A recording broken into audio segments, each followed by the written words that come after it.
C'est vrai que c'est le moment de vivre un temps de rafraîchissement dans la sécheresse. Et comme je le disais la semaine dernière, c'est pas simplement parce que la météo est au plus sec que le Seigneur a mis ce thème sur mon cœur, mais c'est parce que le Saint-Esprit m'a dit que parmi nous, ici présents, mais aussi en ligne, eh bien, plusieurs frères et sœurs ou plusieurs personnes eh bien, vivent actuellement un temps de sécheresse intérieure.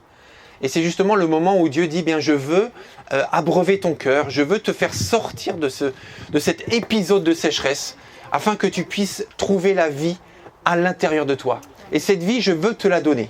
Et c'est ce qu'on a vu la semaine dernière. Peut-être que tu passes actuellement par un temps de sécheresse intérieure. Ça arrive à tout le monde. Donc que personne ne se culpabilise, que personne ne se sente inférieur à qui que ce soit. Ça arrive à tout le monde de passer par des temps de sécheresse. Alors aujourd'hui, nous allons nous encourager les uns les autres, tout simplement, et nous aider à traverser les temps de sécheresse. Alors j'ai travaillé pour ce matin, rassurez-vous, hein, on n'est pas en vacances tout le temps, j'ai travaillé pour ce matin. Mais ce matin, je me dis, bon, on est dehors, on est entre nous, on connaît tous à un moment ou à un autre la sécheresse, et on a tous plus ou moins espérance en Dieu. Alors ma question, et je voudrais qu'on s'encourage les uns les autres, alors ne dites pas je ne sais pas, parce que vous savez. La question que je vous pose et à laquelle je vous propose de répondre, simplement, c'est comment faites-vous, en lien avec Dieu, hein, je ne vous parle pas de manger un bon steak, on est d'accord, hein, mais en lien avec Dieu. Parce que je vous rappelle que c'est un jour de jeûne et prière d'ailleurs aujourd'hui. Hein. Donc comment faites-vous quand vous passez par un temps de sécheresse pour retrouver la vie, sortir de cette sécheresse intérieure? Comment faites-vous avec Dieu? Que faites-vous et comment faites-vous? Voilà, donc tout le monde peut dire quelque chose. Dites-moi vous comment vous faites et comme ça on va s'encourager les uns les autres. Et vous serez des témoins de ce que l'on peut faire et vivre lorsque nous passons par un temps de sécheresse. Oui, Sonia. Pas grand-chose, je vais sur YouTube et puis j'écoute les louanges. D'accord, ok. Et ça me fait du bien. D'accord. Merci beaucoup. Quelqu'un d'autre? Que faites-vous lorsque vous êtes sec à l'intérieur? Je reste dans la prière. Je pleure dans les bras de mon Père. Je crie à lui et j'écoute de la musique, je chante, je danse. Même en pleurant, je danse et ça me réconforte. Merci beaucoup. On s'efforce de lire la parole de Dieu même si on n'a pas envie. D'accord. Parce que ça nous fait du bien quand même. D'accord. Ça veut dire que des fois on n'a pas envie de lire la parole? Merci de le dire. Merci de le dire. Parce que certains doivent se sentir seuls en se disant mais il n'y a que moi des fois qui n'ai pas envie de lire la parole alors que c'est bon, alors que je suis un enfant de Dieu. Merci de le dire. Merci, c'est vrai. Des fois on n'a pas envie. Quelqu'un d'autre, comment faites-vous lorsque vous êtes sec à l'intérieur pour retrouver la vie en Dieu? Moi je fais appel à lui, je le supplie, je demande son aide. Et après on sent une paix qu'on ne peut pas expliquer. D'accord, merci. Alors soit j'écoute de la louange en continu, et je me laisse porter par la louange. Sinon, je trouve un psaume qui me parle, dans lequel je me reconnais et je le lis. Et sinon, je dis tout simplement, le Seigneur, je suis vide. Tout simplement, et je dis 2-3 mots et je m'arrête là. Parfois, j'appelle une sœur en Christ, lui dire de prier avec moi, voilà, de partager. Il ne faut même pas prier, mais de partager. Et puis voilà. Moi, je vais dehors. Je vais dehors, je vais dans la forêt, je vais seule. En fait, je m'isole et puis je vais dans la nature. Et je regarde, j'essaie de vraiment lever la tête, de regarder le ciel, de regarder la nature qui est grande et qui est plus grande que moi. Et de me dire, Dieu, tu es là-dedans, quoi. Et là, sans forcément dire. Ouais. Moi, quand je me sens vraiment pas bien, qu'est-ce que je fais? Je prie et après, je fais comme une sorte de je me suis résignée. Complètement, c'est comme si je me lâche vraiment à lui.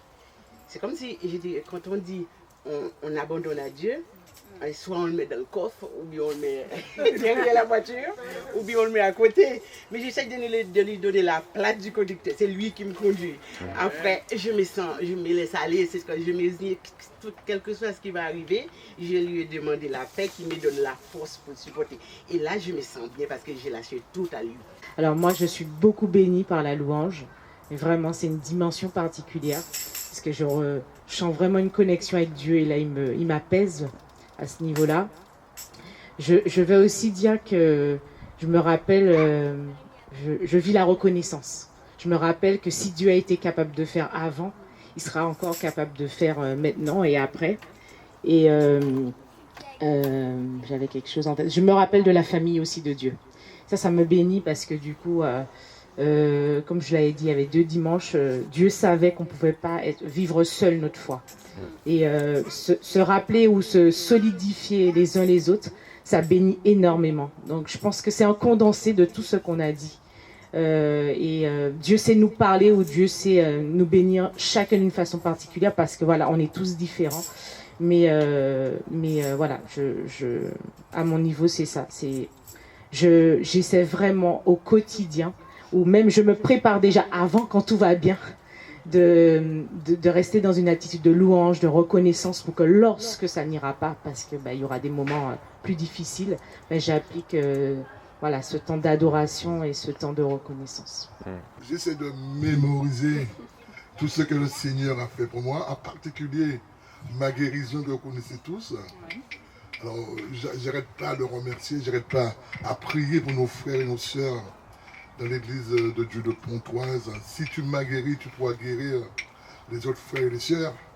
Et une chose, quand j'ai fini toutes ces supplications que je demande à Dieu, je me réfère aux louanges que notre sœur Sarah poste chaque matin. Je le mets à fond sur ma chaîne, en Bluetooth, sur ma chaîne, à fond.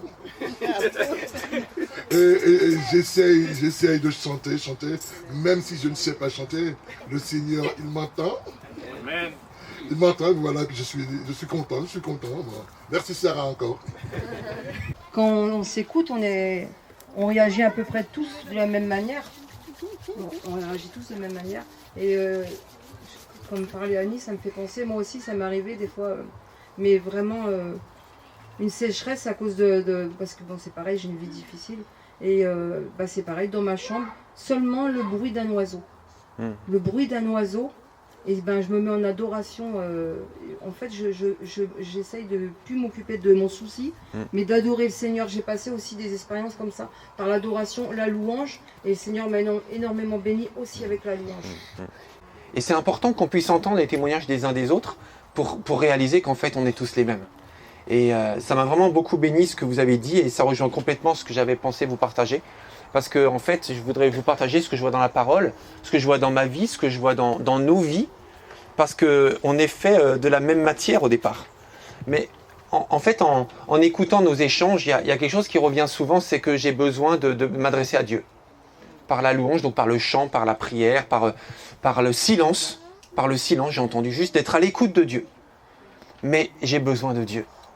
En fait, j'ai besoin aussi, on va en parler tout à l'heure, d'autres personnes. Mais dans le fond, en fait, j'ai besoin d'être en contact avec Dieu. Et quand je suis sec, et toi pareil, en fait, on a besoin de celui qui crée la vie. On a besoin de celui qui crée la foi. On a besoin de la parole, de celui qui est la parole, n'est-ce pas? On a besoin de celui qui a tout accompli, on l'a dit tout à l'heure dans la prière. On a besoin du maître. On a besoin du créateur de la vie. Et ça me fait penser à Élie dans le désert. C'est 1 Roi chapitre 19, si vous prenez des notes. 1 Roi chapitre 19, Élie est dans le désert. Et vous savez, Élie, c'est un des plus grands prophètes de l'Ancien Testament. Je dis grand avec des guillemets, parce qu'en fait, il est un des plus connus de l'Ancien Testament et un de ceux qui a accompli des miracles dans l'Ancien Testament. En fait, il n'y a pas beaucoup de miracles dans l'Ancien Testament. Et en général, les miracles sont concentrés dans le ministère de 2 personnes. La plupart des miracles, pas tous, mais la plupart. Et ces 2 personnes sont qui? 3 alors. 3. C'est vrai, Moïse? Dans l'Ancien Testament, ouais. Donc il y en a 3. Moïse, Élisée et Élie. Exactement. Donc ce sont les 3, dans la vie de ces 3 personnes, qui ont eu le plus de miracles. Dans d'autres aussi, mais c'est vraiment les 3. Vous regardez l'Ancien Testament, vous verrez que ça se vérifie. Et donc Élie était un homme qui a accompli beaucoup de miracles de la part de Dieu. C'était assez puissant. Mais il est passé par un moment de profonde déprime, de profonde sécheresse. Et vous savez, parfois on peut croire que si on vit la sécheresse intérieure, c'est qu'on manque de foi. Mais Élie ne manquait pas de foi. Mais malgré tout, à ce moment de sa vie, il était complètement vidé. il était à plat, il était sec. Il avait l'impression qu'il était seul. Il se sentait isolé, il se sentait coupé de Dieu. Il était découragé, mais découragé. J'ai envie de poser la question, qui c'est qui a déjà vécu un profond découragement? Levez la main. Okay. Élie a vécu ça, mais un profond découragement. Il avait l'impression que quoi qu'il fasse, ça ne marche pas. Au point où il a prié Dieu pour lui demander non pas un miracle, mais il lui a demandé de mourir. Carrément, il a dit, Seigneur, tu exauces mes prières, donc exauce celle-ci, prends ma vie. Je suis nul, j'arrive à rien. Je paraphrase, mais c'est ça qu'il a dit. Hein. Je suis nul, j'arrive à rien, je ne suis pas meilleur que mes ancêtres. J'échoue à tous les niveaux.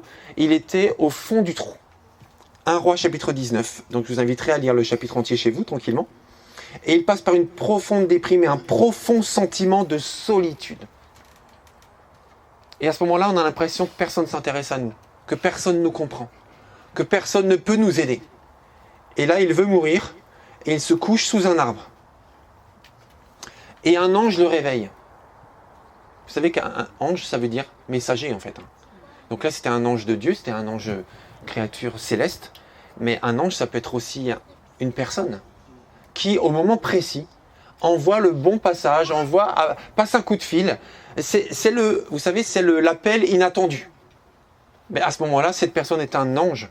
C'est-à-dire qu'elle a un messager de Dieu pour toi et pour venir te secourir, même si elle n'en est pas consciente à ce moment-là. Et donc un ange de Dieu lui prépare un repas copieux, hein. Un vrai, le barbecue, le festival. Vous savez qu'on est découragé des fois de manger un repas qui fait plaisir, ça encourage. Non, c'est vrai ou pas? Un bon repas qui nous fait plaisir, qu'on aime bien. Vous savez, quand on est malade ou quand on va voir les parents, qu'on est fatigué, on est épuisé, quel que soit notre âge. Hein. Moi, je parle de moi aussi. Je vais voir ma mère, elle me demande toujours qu'est-ce que tu veux manger. Voilà. Donc, je lui dis mes plats préférés, elle les prépare pour moi. Voilà, c'est le repos du guerrier. Et donc, ça fait plaisir, mais ça suffit pas. Un bon repas, ça fait du bien, mais ça encourage pas profondément un homme ou une femme. Ça fait juste du bien. Ça suffit pas. Alors, il reste déprimé, mais un peu encouragé. Et l'ange lui dit, écoute, tu vas te lever après avoir mangé parce qu'il te faut des forces et tu vas aller à un endroit précis. Un endroit précis pour rencontrer Dieu. Pour rencontrer Dieu, parce que personne ne peut remplacer Dieu. Et même si un repas, ça fait du bien, il n'y a rien qui va remplacer ce que Dieu seul peut donner. Donc tu vas te lever, tu vas marcher et tu vas rencontrer Dieu sur le mont Horeb. Et Horeb, ça signifie aride. C'est un mot hébreu qui signifie aride. Donc tu vas aller sur le mont de l'aridité, sur le mont de la sécheresse qui va représenter ce que tu vis à l'intérieur. Donc tu es sec, tu vas aller dans le désert, dans la sécheresse, et là Dieu va te rencontrer. Et c'est exactement ce qui s'est passé. Dieu l'a rencontré et Dieu l'a encouragé parce qu'il avait besoin de rencontrer Dieu. Et c'est ça dont nous avons besoin par-dessus tout dans la sécheresse intérieure, c'est de rencontrer Dieu. De rencontrer Dieu. Donc l'intimité avec Dieu. Quand nous sommes secs de l'intérieur, et ça a été dit par plusieurs, c'est de ne pas rester seul. Et pourtant c'est ça qu'on a le plus envie, parce qu'on a l'impression que personne ne comprend. Que personne ne sait, ou des fois on ne veut même pas que les gens sachent d'ailleurs, parce qu'on a peut-être notre fierté, on a peut-être encouragé tellement de gens, que quand nous on est à plat, on ne veut pas que les autres le sachent. Alors on se cache. Il y avait une célèbre série télévisée, si vous connaissez, ça veut dire que vous trahissez votre âge. Les oiseaux se cachent pour mourir. Qui connaît ça? Levez la main. Richard Chamberlain, le beau gosse de l'époque. Les oiseaux se cachent pour mourir. Mais des fois, les gens se cachent pour souffrir. Et c'est ce qui se passe des fois. Quand on va mal, on s'isole.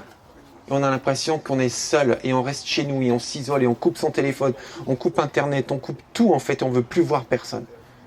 Vous savez, l'Élie dont nous venons de parler, il était dans le désert.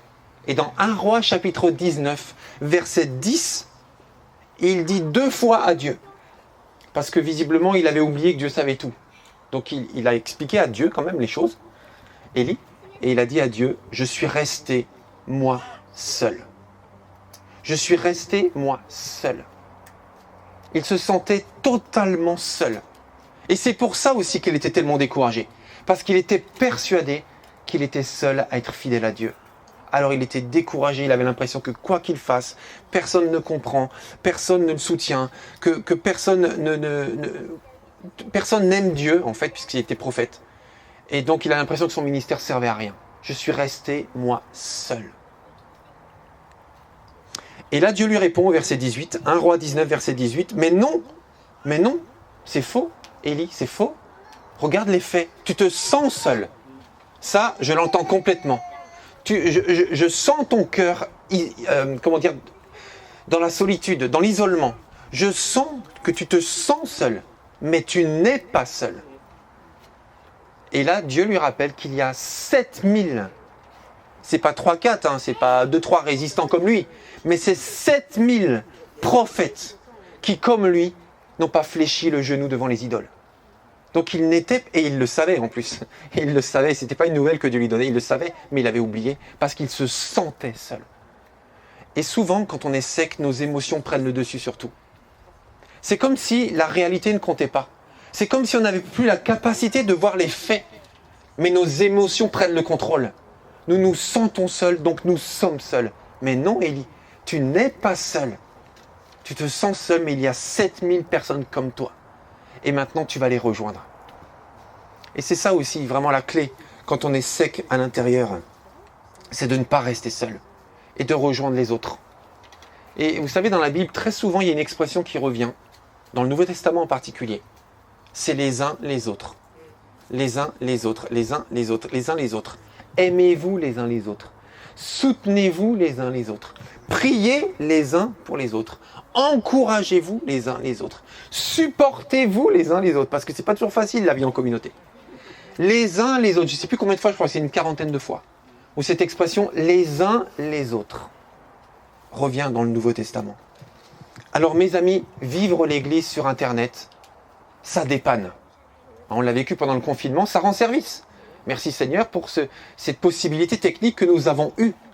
Vivre les prédications, les enseignements, la louange sur Internet, ça dépanne. Mais ça ne remplacera jamais la vraie relation avec les vraies personnes. Jamais. Et si je suis chrétien et que je compose ma vie sur mesure, uniquement avec des émissions que je choisis, des prédicateurs que je choisis, au moment que je choisis, pour la durée que je choisis, je ne suis pas dans la volonté de Dieu. Je me permets de dire ça avec toute l'amitié, le respect envers tout le monde. Et je vise personne, bien sûr, quand je dis ça. Mais c'est juste pour qu'on ne tombe pas dans la fausse idée que nous faisons partie de l'Église en faisant ça. Parce que l'Église, c'est pas ça. L'Église, c'est la vraie relation avec les vraies personnes. Et je ne dénigre pas du tout ce qui se passe sur Internet. Moi, je m'en nourris beaucoup aussi. Mais ça ne remplacera jamais ma vraie relation avec chacun d'entre vous. Amen. Amen. Et j'espère que la vôtre, ça remplacera non plus celle que vous avez avec moi, parce que j'ai besoin de vous. Amen. C'est pas un grand amen, ça, hein? Amen. Mais oui, j'ai besoin de vous, moi aussi, bien sûr. Jésus a dit, je bâtirai mon Église. Du temps de Jésus, il n'y avait pas Internet. Ça ne veut pas dire qu'Internet, c'est pas bien. Mais ça veut dire que la vraie relation, il n'y a rien qui peut la remplacer. Et il y a quelque chose, on a parlé beaucoup de la prière, tout à l'heure aussi. Mais il y a un domaine dont on n'a pas parlé. Et pourtant, on est en plein dedans aujourd'hui. Le jeûne et la prière. Le jeûne et la prière. On voit dans la parole de Dieu que très souvent, lorsque des hommes et des femmes passaient à des moments clés de leur vie, ils se mettaient dans le jeûne et dans la prière. Et c'est dans ce temps de jeûne et de prière que Dieu les visitait d'une façon unique, parce qu'ils avaient besoin d'une visitation unique, le jeûne et la prière. Alors quand on parle du jeûne, on pense à privation. On est d'accord avec ça? Parce que c'est le cas, privation. Mais c'est quoi le jeûne? Privation de quoi? Alors c'est vrai que, voilà, pour simplement nous encourager les uns les autres à vivre des temps de qualité avec Dieu, on se dit, dans un temps de jeûne, c'est toi qui choisis de quoi tu vas te priver. Selon ce qui prend trop de place dans ta vie et qui vient parasiter ces temps de qualité que tu peux passer avec Dieu. Donc tu peux jeûner d'Internet. Donc tu peux jeûner de séries télé, par exemple. Ou tu peux jeûner je sais pas, d'autres choses, en tout cas de quelque chose qui prend beaucoup de place dans ta vie et qui t'empêche d'avoir une connexion de cœur à cœur avec Dieu. Mais vous savez, dans la Bible, lorsqu'on parle de jeûne, il est toujours parlé de nourriture. Toujours. Et c'est marrant, comme il y a quand même quelque chose avec la nourriture, vous avez remarqué? En fait, des fois, on préfère se priver de séries que se priver de nourriture. C'est comme si on avait l'impression que c'est presque impossible de se priver de nourriture, de façon choisie, hein, parce qu'on est d'accord que des fois, dans une journée de travail, des fois le repas de midi, on le prend à 15h, 16h ou même le soir. Donc quand on est pris dans la foulée d'une activité quotidienne, on se prive des fois d'un repas.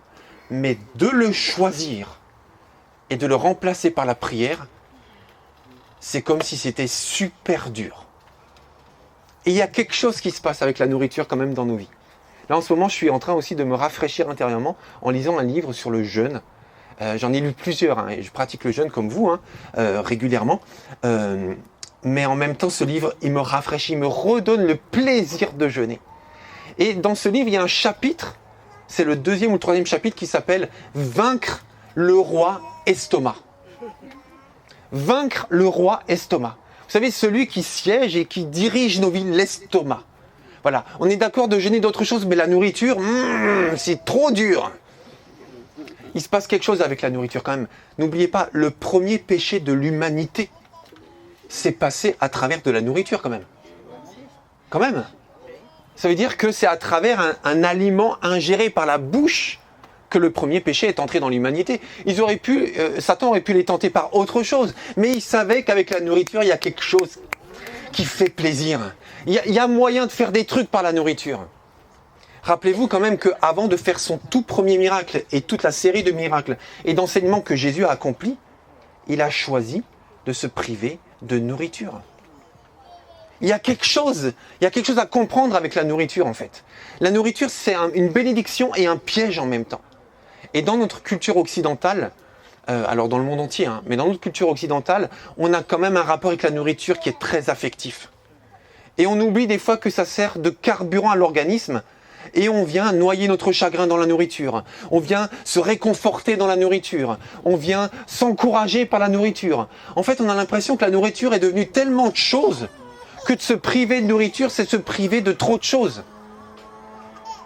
Donc le jeûne et la prière. Oui, le jeûne et la prière, en fait, c'est, si on doit le définir, se priver de nourriture. Alors on peut se priver d'autres choses aussi, mais c'est d'abord se priver de nourriture, partiellement ou totalement, pendant une durée déterminée.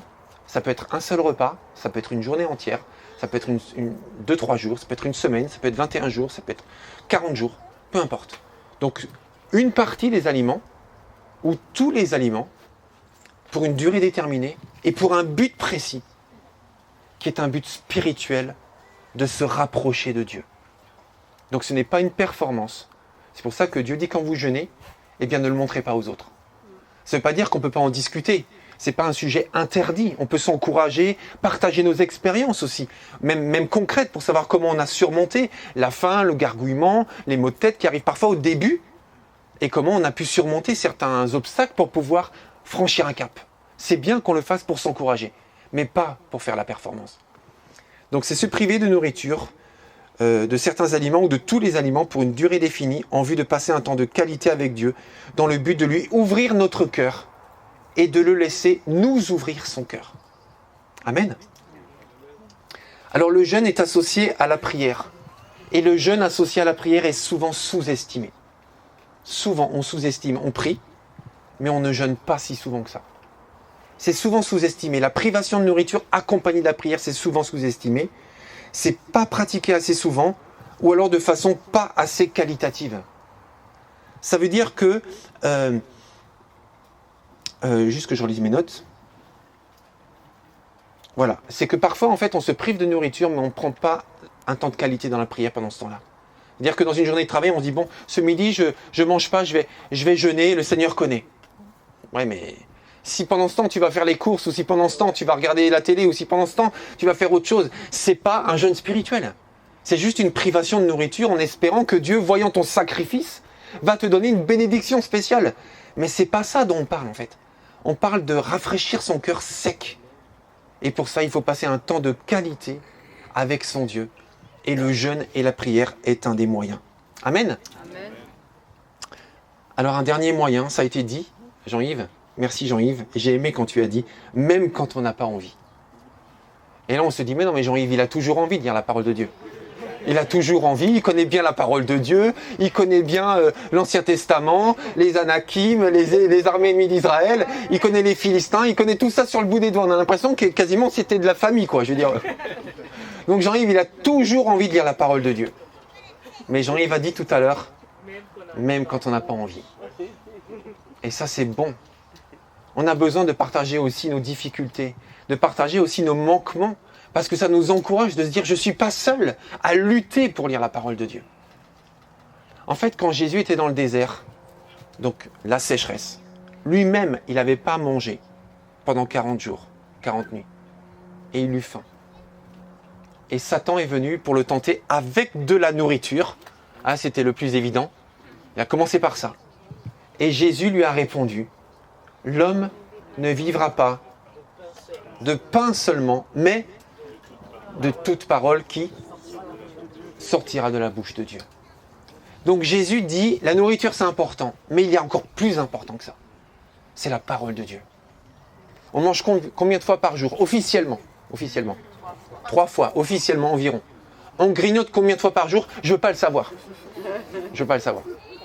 Voilà, on rajoute encore 3-4 fois sur la même journée. Donc en gros, entre 3 et 6, 7 fois par jour, on met des aliments dans notre bouche. Et pourtant, beaucoup de gens, et je porte aucun jugement, beaucoup de gens ont du mal à lire la parole de Dieu une fois par jour. Mais Jésus dit, en fait, il y a encore plus important que la nourriture que tu manges 6 ou 7 fois par jour. C'est ma parole. L'homme ne vivra pas de pain seulement, mais de toute parole qui sort de la bouche de Dieu. Et je me permets de dire avec beaucoup de respect envers nous tous, mais c'est comme le jeûne et la prière. Nous continuons souvent à sous-estimer la richesse et la puissance de la parole de Dieu. On continue à le sous-estimer, la preuve, c'est qu'on ne la lit pas beaucoup. Et ça, c'est juste la preuve, le signe qu'on la sous-estime. Parce que si on réalisait ce qu'elle est, on passerait beaucoup plus de temps à lire la parole de Dieu. Alors je sais que lire pour beaucoup, c'est devenu un problème parce qu'on lit très peu en fait aujourd'hui. On regarde beaucoup de vidéos, on écoute beaucoup d'audio, mais on lit peu avec ses yeux à se concentrer comme ça devient de plus en plus difficile de se concentrer. Et là je parle à des adultes, mais imaginez les ados et les enfants. On arrive dans une génération où nos enfants auront de grandes difficultés à se concentrer plus de 5 minutes sur un texte. Ça sera incroyable, c'est un vrai défi je pense. J'invente rien, c'est les profs qui le disent. Et nous avons du mal à lire. Alors il existe la Bible en audio, il existe la Bible en bande dessinée, mais mes frères et sœurs, rien ne remplacera le texte écrit. Donc l'audio c'est bien, tout est bien. Moi j'écoute la Bible en audio, j'écoute des livres en audio, tout est bon. La Bible en BD, je l'ai lu déjà 2-3 fois, c'est extraordinaire. La Bible en manga aussi, qui est extraordinaire, excellente pour les adultes, pour les enfants, excellent. Mais rien ne remplacera le texte. Donc on devra toujours revenir au texte. Et le reste, ce sont des compléments. La série de Chosen, c'est une série extraordinaire. Mais la série de Chosen parle des évangiles, mais il n'y a pas que les évangiles dans la Bible. Donc tout ça, c'est excellent. Et merci Seigneur pour tous ces moyens. Mais rien ne remplacera le texte écrit. Et n'oubliez pas, mes amis, Satan connaît très bien la parole de Dieu. Et quand Jésus a répondu à Satan avec la parole de Dieu, Satan lui-même a cité la parole de Dieu. Donc si moi je ne connais pas la parole de Dieu, comment je vais résister aux assauts et aux mensonges du diable? Comment je vais résister? Je ne vais pas y résister. Je vais nourrir ma vie de mensonges, d'approximations et de rumeurs. La parole de Dieu, quand je suis sec, je m'abreuve de la parole, même quand j'en ai pas envie. Et peut-être qu'à ce moment-là, j'en ai encore moins envie que les autres fois d'ailleurs. Mais mes frères et sœurs, vous connaissez les psaumes. Les psaumes sont plus ou moins longs. Il y en a un qui est plus long que tous les autres. 176 versets, je crois, si je ne me trompe pas. C'est le psaume, tu l'as dit, Samuel? Le 119. Est-ce que vous savez quel est le sujet du psaume le plus long de tous les psaumes? Il y en a un seul sujet. C'est la parole. La valeur de la parole de Dieu. De ce que Dieu dit. C'est le seul sujet du psaume 119, il n'y en a pas d'autre. Et pendant tout ce psaume, l'auteur du psaume donne des synonymes de la parole. Et il dit, tes commandements, ta parole, tes préceptes, tes ordonnances, tes lois, tes directives. Et il donne plusieurs synonymes et à chaque verset, il parle de la même chose. Pendant 176 versets, je crois. Et tout ça, c'est le psaume le plus long. Et c'est la thématique de la valeur de ce que Dieu dit qui a été choisi. C'est incroyable quand même. Donc tout ça pour dire aussi que Dieu nous donne des moyens de sortir de cette sécheresse. Pour qu'on ne reste pas brûlé de l'intérieur, vide, sec et qu'on s'éteigne sur nous-mêmes. Mais Dieu nous donne des moyens. Amen. Merci Seigneur pour ces moyens. Est-ce qu'on pourrait se mettre debout s'il vous plaît? Et je vais terminer par la prière. Et remercier Dieu tout simplement pour tous ces moyens. Et après je vais le faire très simplement en une phrase. Et après j'aimerais laisser ceux qui le veulent tout simplement d'élever la voix et de remercier Dieu pour ces moyens que tu as, que j'ai, que nous avons à notre disposition. Et tout ce que nous avons déjà vécu pour sortir de cette sécheresse. Père éternel, je te bénis pour ce moment, ce matin que nous partageons. Merci Seigneur pour nos témoignages. Merci pour nos relations. Merci Seigneur parce que tu nous parles ce matin de nos vies. Tu nous parles de ce que nous sommes en ce moment ou à d'autres moments. Tu nous parles parfois de ces choses dont on ne parle que peu entre nous parce qu'on n'ose pas en parler. Parce qu'on n'ose pas avouer, parce qu'on n'ose pas admettre que nous sommes vides. Que des fois nous sommes à plat. Que des fois nous sommes complètement secs. Et pourtant, on a de l'expérience chrétienne. Et pourtant, d'autres fois, on était tellement vigoureux et tellement enflammés. Mais peut-être qu'à certains moments, on est complètement vidé et on ne sait plus comment avancer. Et cette réalité, on la vit tous. Et merci ce matin parce qu'on a osé aussi en parler. Parce qu'on a osé l'admettre. Merci pour la semaine dernière aussi parce qu'on s'est mis face à cette réalité. Tellement normale, qui nous concerne tous à un moment donné. Et même les plus grands hommes de Dieu, les plus grandes femmes de Dieu, entre guillemets, qu'on voit dans l'Ancien et dans le Nouveau Testament, sont passés par ces moments-là. Toi-même, quand tu étais dans le jardin de Gethsémani, tu étais au plus bas, tu étais nourri par l'angoisse de ce que tu allais traverser. Et tu t'es même tourné vers tes disciples et tu leur as dit « J'ai besoin de vous prier pour moi ». Et après, tu t'es retourné vers eux et tu étais déçu parce qu'ils se sont endormis alors que tu leur as demandé de prier pour toi. Seigneur, tu connais ça, tu connais la sécheresse intérieure, tu connais l'angoisse qui est omniprésente. Alors merci Seigneur parce que ce matin, tu nous parles de nous et tu nous parles de ces moyens que tu nous donnes de sortir de cette sécheresse. À toi toute gloire Seigneur. Amen. J'aimerais laisser l'occasion, comme je l'ai dit, à ceux qui veulent remercier Dieu tout simplement pour ces moyens qu'il nous donne de retrouver la vie, de tout simplement remercier Dieu.